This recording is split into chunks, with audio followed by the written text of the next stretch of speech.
정신 바짝 차려야 되니. 그 과에서 나왔던 그 밤새고 그런 거 근데 좀 봐가면서 좀 해. 쉬엄쉬엄. 네. 건강 좀 챙기고. 네. 밥은 잘해. 그죠? 우리 수없이 만났죠? 네. 할 말이 별로 없어요. 그죠? 너무 서로 잘 알아가지고. 네. 제가 초대를 한 이유는 뭐냐면은 무슨 과죠? 얼반 플래닝이요. 네. 도시계획적으로는 거의 유학을 안 가는 건 아니에요. 네. 그렇지만 뭐 다른 분야, 스템, 컴퓨터 사이언스 이런 데보다는 보기 드물어요. 네. 그래서 초대를 한 거고 우선 축하드립니다. 감사합니다. 지금 총 학교 몇 개 지원했죠? 23개예요. 그 중에서 첫 번째 학교가 합격했어요. 그렇죠. 네. 랭킹 어떻게 돼요? 탑5 다른 데서는 또 탑10. 그렇지만 공통점으로는 다 탑이에요. 네. 감사합니다. 작년에도 이 자리에 있었죠? 네. 제가 뭐라고 그랬다고요? 작년에 제가 늦게 찾아와서 토플 점수도 없고 아무것도 없는 상태로 이제 찾아와서 선생님이 몇 가지 옵션을 주셨죠. 하나는 그냥 지금부터 정신없이 죽어라 해라. 죽어라 하는데 근데 이제 그게 보장을 못하고 재수는 더 힘들게 될 수도 있다. 두 번째는 이제 에세이랑 이제 정석대로 그런 타임라인으로. 제대로. 네. 실제 1년이 그냥 확 지나가 버렸나요? 네. 정신없었고 진짜 빨리 지나갔어요. 그렇죠. 네. 그런 타임라인을 생각하셨던 이유가 건축학과 선배들이 이제 유학 지원하는 걸 많이 보셨다고 그랬죠. 네. 그래서 그 선배들은 어떤 타임라인으로 진행을 시켜요? 일단 영어를 제일 먼저 끝내는 걸로 하고 영어를 끝낸 이후에 다 포트폴리오에 전부 시간을 몰아서 쓰는데 8월쯤까지는 GRE까지 다 끝낸다. 이런 타임라인으로 알고 있었는데 제가 이제 제일 강의들을 보니까 전혀 다르더라고요. 그러니까 예를 들면은 그 선배들이 이제 하는 걸 보면서 퍼스널 에세이의 중요성은 알았어요, 몰랐어요? 절대 몰랐어요. 절대 전혀 몰랐어요. 몰랐어요. 네. 절대 몰랐어요. 네. 그래서 작년에 여기 오셨을 때도 나 이제부터 하면 되겠구나라고 생각하신 거예요? 네. 한 달 안에 그냥 SOP를 자기소개해서 쓰는 것처럼 생각하고 왔었어요. 저는 님에 대해서 생각을 해봤는데 제일 힘들었던 부분이 네. SOP였어요. 네. 첫째는 얼반 플래닝 교수들의 관심사도 아주 다양했죠. 네. 예를 한번 들어봐 주세요. 이민 이렇게 다루는 교수도 있고 모기지 대출 다루는 교수님도 있고 GIS 이런 툴 다루는 교수님도 있고 그리고 시민 참여 다루는 교수님 또 어반 플래닝이 건축이랑 묶여서 정책이랑 묶여서 대학에 있느냐에 따라서도 완전 느낌이 달라지고 마이크로 에너지 그리드 다루는 교수님도 있고 와우. 한국에서는 이렇게까지는 네, 다양하지 네. 않나요? 한국에서는 주로 도시 개발 그리고 스마트 시티 이쪽이 중점적이고 마스터 시티 네. 디자인 네. 뭐 이런 거. 네, 아까 좀 얘기했던 것 같이 너무 다양했고 네, 님의 관심사 또한 너무 다양하셨어요. 그래서 SOP 토픽을 선택을 해야 되는데 교수들이 하는 걸 가서 보면은 님은 이것도 좋아요. 저것도 흥미로워요. 이것도 저것도 그랬죠. 네. 그래서 결과적으로 어떻게 했죠?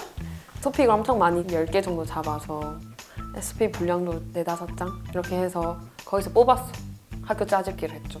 학교별로 교수님들이 어느 분야에 많은지 이제 표로 숫자를 세가지고 제일 많은 쪽들 위주로 이제 토픽을 뽑아서 그게 일반적이지는 않은 부분도 없지 않아 있어요. 일반적으로 SOP 토픽이라고 그러면 한 3, 4개 정도를 잡는데 네, 10개라고 얘기하셨지만 저 기억하기로는 더 많았던 것도 있어요. 네, 근데 필요하면 하는 거지 뭐. 네, 그렇죠. 뭐 다양한 관심사가 있는데 뭐 문제될 건 없잖아요. 네, 그래서 실제 학교 짜집기 할 때 많이 도움됐잖아요. 네, 벌써 준비해 놓은 그런 토픽들이. 네. 제가 검색했을 때는 어반 플래닝의 박사는 석박사는 관련 학과 아니면 어반 플래닝에서 석사 학위를 요구하기 때문에 박사를 지원할 수가 없어서 석사로 지원하게 되었습니다. 라고 얘기를 해주셔가지고 네, 저희가 그냥 한번 간단하게 팩트 체크 지금 방금 했잖아요. 네, 근데 그렇긴 해. 그렇지만 모든 학교가 그런 건 아니긴 해요. 네. 근데 솔직히 말해서 약간 자신감 없어서 석사로 지원한 것도 있어요? 네, 두려워서? 네. 그래서 이제 가가지고 계획이 뭐예요? 이제 박사 쪽으로 가실 거예요? 네, 가고 싶어요. 그러면 제가 그거 조언한 거 기억나죠? 첫 학기는 적응 시간. 네, 그 다음부터는 네. 이제 시작을 하셔야 돼요. 네, 프로젝트 그런 것도 하면서. 네. 미래 꿈이 뭐예요? 저는 이제 가장 낙후되어 있는 지역들을 찾아다니면서 커뮤니티를 개발하고 물 접근성, 물 가격 이런 것들 접근 못하고 이런 것들을 최대한 완화하면서 기후위기에 가장 열악한 대부분 이미 경제적으로나 낙후되어 있기 때문에 그런 데들에 집중하는 게 제 최종 목표예요. 실제 낙후된 지역 출신이시죠? 네, 부산의 네, 낙후된 지역. 네. 그리고 아버지가 거기서 뭘 하시죠? 가게를 운영하고 계십니다. 조그만 가게. 네, 한 40년 정도. 그래서 그거를 이렇게 퍼스널 에세이를 썼었죠? 커뮤니티랑 엮어가지고 난 늘 이런 커뮤니티에서 자라서 이런 걸 이미 알고 있고 늘 이런 거를 추구해왔다. 앞으로도 추구하고 싶고. 아버지가 합격 소식 듣고 반응 어떠셨어요? 처음에 진짜 무덤덤하셨거든요. 근데 나중에 보니까 막 카톡 프사에도 해놓고 엄청 좋아하시더라고요. 와우. 1년 전에는 이렇게 여기 앉아가지고 합격자 인터뷰할 줄 상상도 못했어요? 네, 못했죠. 왜, 니마? 뭐 합격 다 불합격할 줄 알았어요? 그건 아니고 그냥 이 지원 과정이 너무 막연하고 막막하니까 이런 순간이 진짜 저에게 올 거라고는 상상 못했던 것 같아요. 그래서 우리 기존에 지금 합격자 인터뷰한 것들을 좀 보셨다면서요? 네, 누가 기억이 나요? 요리사분도 기억이 나요. 요리사 분은 참고로 컴퓨터 사이언스로 가신 분인데 네. 분야는 다르잖아요. 네, 님한테 시사점이 뭐였어요? 일단 흑수저 스토리. 님은 흑수저는 아니잖아요. 근데 왜 그 흑수저 스토리가 그렇게 다가오고 막 그랬어요? 근데 흑수저는 또 상대적일 수도 있는 거니까. 근데 이게 한국에서는 그렇게 우아하는 그런 가치가 아닌데 그게 통하고 그리고 그게 또 나의 스토리이고 나의 배경이 되는 거니까 새로운 관점이고 그전에 제가 그냥 에세이를 쓴다고 생각했으면 그 소재를 활용할 거라고 생각 못 했을 것 같아요. 흑수저는 아니지만 어머 흑수저 같은 소재가 이게 좋은 소재라고 이런 네. 신선한 충격은 있었다. 네, 그거죠. 네. 또 다른 분 합격자 인터뷰 뭐 감동 있게 보신 게 뭐였다 그랬죠? 감명 있게? 저는 의사분도 그래서 의사분 거는 보면서 뭘 느끼셨어요?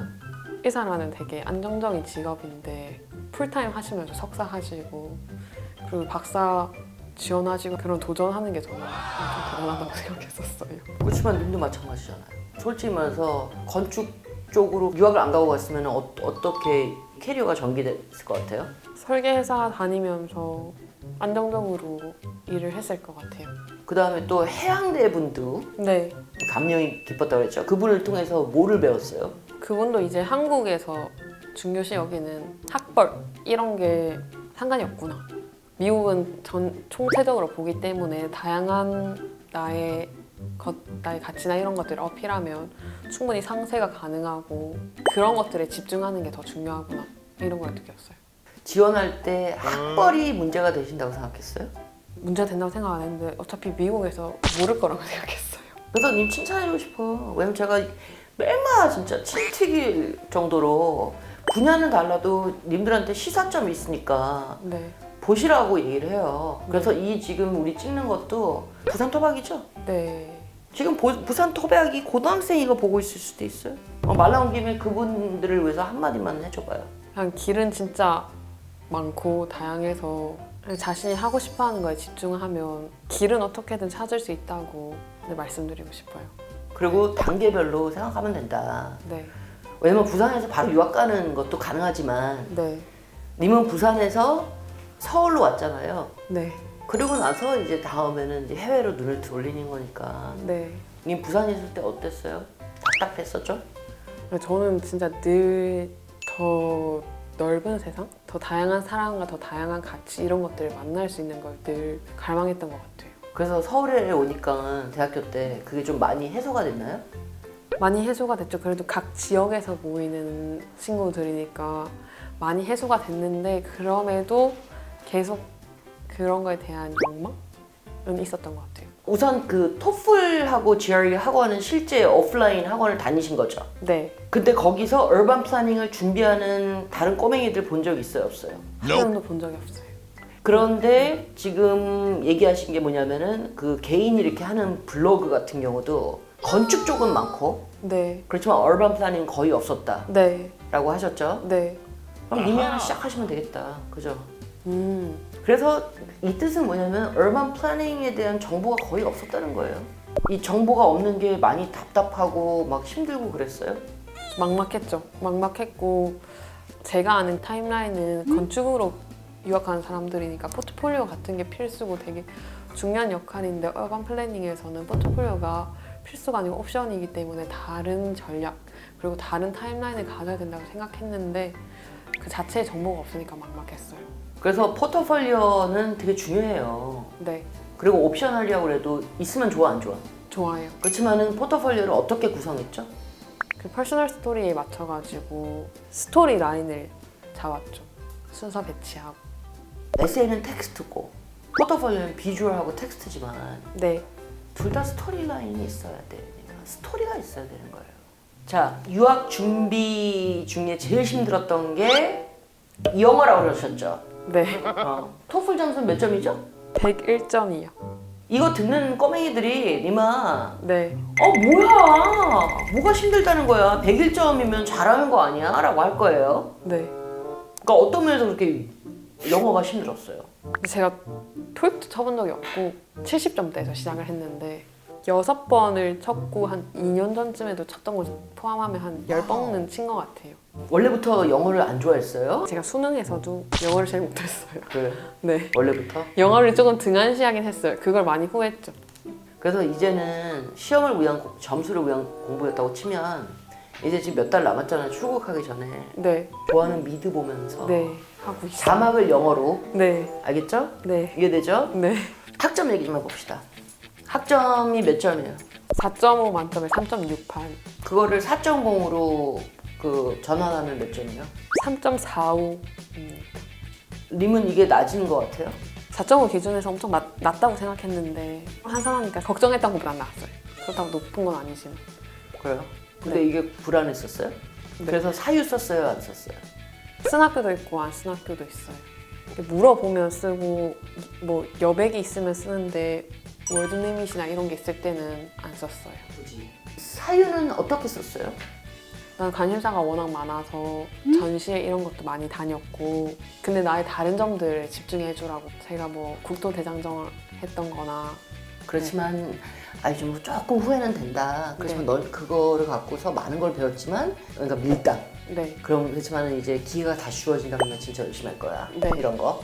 그렇죠? 근데 학점은 이마 이렇게 톱스쿨 같은 경우는 막 합격자 프로필 보면은 막 만점 학점 이런 애들 많고 그러니까 그렇지만 진짜 총체적으로 보니까 네. 진짜 외국 학교는 총체적으로 봐요. 네. 근데 니마 왜 건축학과도 그 관심이 있어서 간 거죠. 네. 그리고 재밌었죠. 네. 근데 왜 갑자기 이렇게 얼반 플래닝 쪽으로 생각하게 됐어요? 제가 그때 보는 그런 관점들이 건축 설계만으로는 힘들고 좀 더 다각적이고 다양한 이해관계자들 사이에서 해결되어야 하는 문제라고 생각해서 도시 쪽으로 관심 가지게 되었어요. 오랜 이 유학 과정에서 참 예상치 못했던 일들도 있었고 그렇잖아요. 네. 독감 걸리셨었죠? 네. 10개 학교가 마감 한 3, 4일 전에 아팠어서 계속 이제 링겔을 하루에 한 대씩 맞으면서 마감을 했었죠. 데드라인에 못 보냈던 학교도 있었죠. 네. 그래서 제가 그때 무슨 얘기했죠? 이메일이라도 한번 보내보라고 하셨어요. 밑잘 본전이니까. 독감이 걸렸었다고. 네. 그쵸? 네. 그러니까 학교가 너무 유감이라고 한 4일 정도 더 주고 이때까지 내라고 안 된다는 거 그런 경고창 뜨면 무시해라고 해서 이제 제출하게 되었습니다. 이럴 수도 있긴 해. 예를 들면은 도령변이 학교는 독감인 거를 보여달라. 이럴 네. 수도 있어. 그럼 또 보여주면 되는 거예요. 네. 그렇죠? 그렇지만은 이거는 학교들이 플렉시블하다는 거. 네. 외국 학교들은. 네. 마지막으로 이마 부모님들한테 한 말 해야지. 아니 부모님들이 너무 좋으시잖아요. 네. 뭐 유학 반대한 적 있어요, 없어요? 없어요. 대학교 서울로 간다 그럴 때 뭐 안 돼 이런 적 있어, 없어요? 없어요. 그리고 님 관심사 많은데, 응? 그거에 대해서 너는 왜 이렇게 집중을 못하니? 라고 한 적이 있어 없어? 없어요.